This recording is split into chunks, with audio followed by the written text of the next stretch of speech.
Essa carta aqui, ela vem falando de força, de mensagem. Normalmente, mensagem, ela fala de mensagem falada, fala de comunicação falada, de comunicação escrita, de mensagens que pode chegar para você, para o consulente, de diversas formas. Fala de acontecimento rápido, fala de força, fala de energia rápida, de coisas que acontecem rapidamente, tá? Coisas que chegam e acontecem rapidamente, tá? Ela responde uma pergunta objetiva como um sim.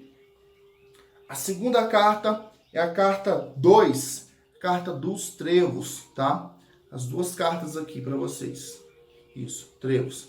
Essa é uma carta de polaridade negativa, tá? Ela responde uma pergunta objetiva com um não. Essa daqui, por exemplo, é uma das cartas que é interpretada diferente na escola brasileira e na escola europeia. Normalmente o trevo, de forma mundial, ele traz para a gente o significado de quê? De boa sorte. Porém, da forma que nós interpretamos na escola brasileira, ela traz o significado de pequenos obstáculos, de pequenas dificuldades, de situações aí que nós temos um pequeno transtorno para resolver, mais que é resolvido, tá? Dependendo do contexto dela. Então ela traz um não como resposta e fala de pequenos obstáculos pela escola brasileira, tá? Na escola europeia é o oposto do que eu falei aqui para vocês, tá bom? Terceira carta, carta do navio, ou conhecido também às vezes como barco, tá?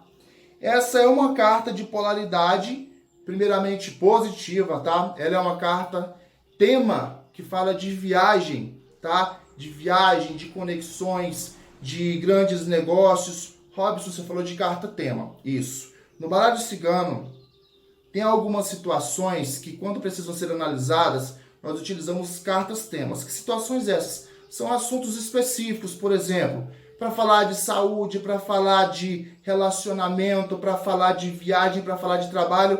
Tem cartas no baralho cigano, que eu vou dizer aqui de forma grosseira, mas para que você possa entender, são cartas que são marcadas com esse tema. Quando você faz uma leitura ampla, por exemplo, novamente a mesa real, que você precisa identificar pontos específicos sobre esses temas que eu utilizei como exemplo, existem cartas que falam especificamente sobre esse tema. O navio, por exemplo, é uma carta tema, tá? Que fala de viagem.